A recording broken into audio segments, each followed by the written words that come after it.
Hi guys, I am Saroj Kumar Sharma. Welcome back to my channel Pragya science coaching centre.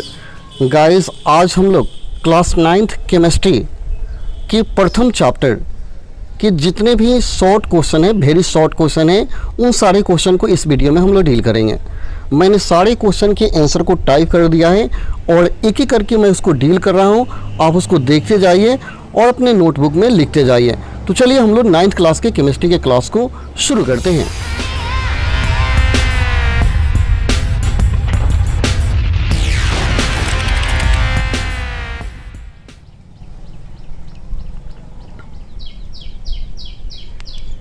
सबसे पहला question है, पदार्थ के कणों के आकार के विषय में आप क्या जानते हैं. पदार्थ के कणों के आकार के विषय में आप क्या जानते हैं. तो याद रहे, जितने पदार्थ हैं उसके कण क्या होते हैं, अति सूक्ष्म होते हैं. तो कहेंगे कि पदार्थ के कणों के आकार के बारे में हम यही जानते हैं कि उसके सारे कण अति सूक्ष्म होते हैं. यानी पदार्थ के कणों के आकार अत्यंत सूक्ष्म होते हैं. अगला क्वेश्चन है, दो पदार्थ के नाम लिखिए जो ऊर्ध्वपातन करते हैं. यानी ऐसे दो पदार्थों का नाम बताना है जो ऊर्ध्वपातन करते हैं. ऊर्ध्वपातन का मतलब है कि वो ठोस अवस्था में होंगे. जब उनको हम गर्म करेंगे तो द्रव में नहीं बदलेंगे, डायरेक्ट वो गैस में बदल जाएंगे.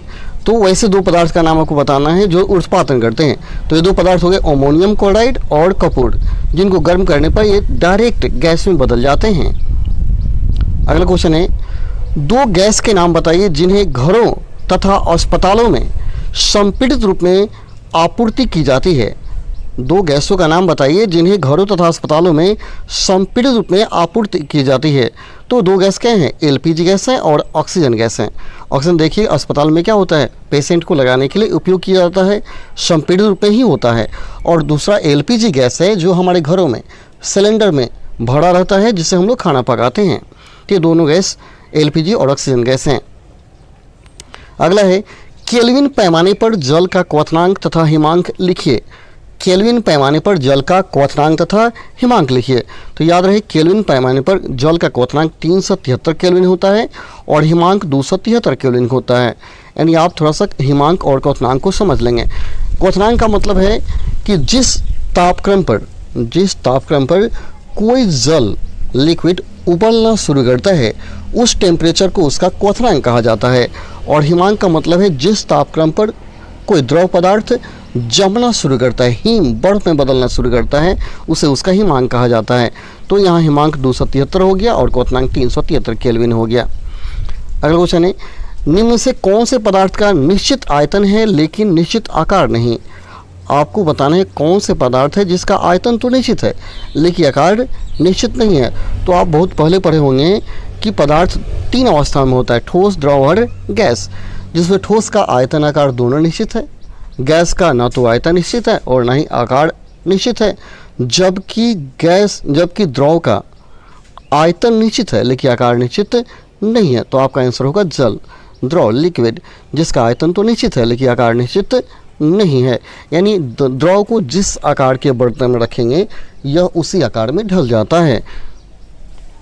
अगला क्वेश्चन है, निम्न से कौन से पदार्थ को आकार व आयतन निश्चित नहीं है. यानी किस पदार्थ का आकार और आयतन निश्चित नहीं. तो अभी मैंने बताया कि वह गैस है जिसका आकार और आयतन दोनों निश्चित नहीं है. तो ऑक्सीजन तथा वायु का आकार और आयतन निश्चित नहीं, इसमें वायु हो जाएगा और ऑक्सीजन हो जाएगा. अगला है, प्राचीन भारतीय दार्शनिकों के अनुसार पंच तत्व कौन से हैं. पंच तत्व कौन कौन से हैं. यानी प्राचीन भारतीय दार्शनिकों के अनुसार पंच तत्व कौन कौन से हैं. तो यहाँ देखिए पंच तत्व का नाम मैंने लिखा है. पंच तत्व है पृथ्वी, वायु, अग्नि, जल और आकाश. आप इसको ऐसे याद कर लीजिए, क्षिति जल पावक गगन और समीरा. ठीक है, क्षिति जल पावक गगन समीरा पंच तत्व अधि अधम शरीर एक साइड है, जिसको आप याद रखेंगे कि इन्हीं 5 तत्वों से शरीर का निर्माण हुआ है. तो पृथ्वी है, वायु है, अग्नि है, जल है और आकाश है. और जब मनुष्य की मृत्यु होती है तो पुनः इन्हीं 5 तत्वों में जाकर विलीन हो जाता है. अगला क्वेश्चन है, तरल क्या है, 2 उदाहरण दीजिए. तरल क्या है, लिक्विड क्या है, 2 उदाहरण दीजिए. तो देखिए, कोई भी पदार्थ जो बह सकता है, अपना आकार बदल सकता है, तरल कहलाता है. जो अपना आकार बदल सके, जो बह सके, उसे तरल कहा जाता है. वह द्रव और गैस है जो आकार बदलता है और बहता है, अतः ये दोनों तरल हैं. अगला है जल में घुली ऑक्सीजन का एक उपयोग लिखिए। जल में घुले हुए ऑक्सीजन का एक उपयोग बताइए। तो आंसर हो जाएगा जलीय जीव जल में घुले हुए ऑक्सीजन का उपयोग श्वसन करने के लिए करते हैं, जो कि अति महत्वपूर्ण उपयोग है। यानी कोई भी जीव जो जल में रहता है बिना ऑक्सीजन का नहीं रह सकता है और वह ऑक्सीजन जल से ही लेता है, जैसे मछली। अगला हो गया ठोस द्रव गैसों में कितनी संपीड्यता किसकी संपीड्यता सबसे अधिक और सबसे कम होती है। देखिए संपीड्यता का मतलब किसको दाबकर हम सिकुड़ा सकते हैं, प्रेशर दाबने पर किसको कम कर सकते हैं। तो सबसे कम संपीड्यता होता है ठोस का, ठीक है, और सबसे ज़्यादा संपीड्यता होता है गैस का। यही कारण है कि गैस को उच्च दाब पर संपीडित करके सिलेंडर में भर दिया जाता है। और एलपीजी गैस जैसे देखते हैं, एलपीजी गैस में क्या किया गया है, उच्च दाब पर संपीडित करके उसको सिलेंडर भरा गया है, जिसका उपयोग हम लोग खाना पकाने के लिए करते हैं। तो सबसे अधिक संपीड्यता गैस है और सबसे कम संपीड्यता ठोस का होता है। अगला है ठोस द्रव गैस की दृढ़ता के घटते क्रम में व्यवस्थित करें। दृढ़ता यानी सबसे अधिक कठोर कौन होता है, उससे कम कौन होता है और उससे कम कौन होता है। तो सबसे अधिक कठोर आपका ठोस है, उससे कम द्रव है, और सबसे कम कौन है, गैस है। ठीक है, सबसे कम गैस कठोर होता है, ओके, और सबसे अधिक कठोर ठोस होता है। अगला है ठोस द्रव गैस में किसको खुरची जा सकती है। ठोस द्रव गैस में किसको हम खुरच सकते हैं। तो याद रहे ठोस द्रव और गैस दोनों में केवल हम ठोस को खुरच सकते हैं। कभी पानी में खोदेंगे तो उसको थोड़े खुरच सकते हैं, गैस में आप थोड़े खोद सकते हैं, लेकिन जब खोदेंगे तो सिर्फ गैस ठोस में ही खोद सकते हैं, तो ठोस को खुरचा जा सकता है। ठीक है। अगला पदार्थ के कणों में गति ऊर्जा क्यों होती है। पदार्थ के कणों में गति ऊर्जा क्यों होती है। तो याद रहे पदार्थ के कण निरंतर गतिशील होते हैं, इसलिए उसके कणों में गति ऊर्जा होती है। यानी पदार्थ के कण निरंतर गतिशील होते हैं, इसलिए उसके कणों में गति ऊर्जा होती है। अगला है आप जल की धारा को क्यों नहीं काट सकते। आप जल को क्यों नहीं काट सकते हैं। तो देखिए जल के कणों के मध्य बल कार्य करता है जो उन्हें एक साथ बांधे रखता है। यानी उसके बीच एक बल लगा है जो उसको एक साथ बांधे रखता है, और कभी जल को आप नहीं काट सकते, क्योंकि उनके कणों के बीच लगने वाला संसंजन बल बहुत ही कमज़ोर होता है, वो आसानी से टूट जाता है, पुनः आकर जुड़ जाता है, इसलिए आप जल को कभी काट नहीं सकते हैं। दो गैसों का उदाहरण लिखिए।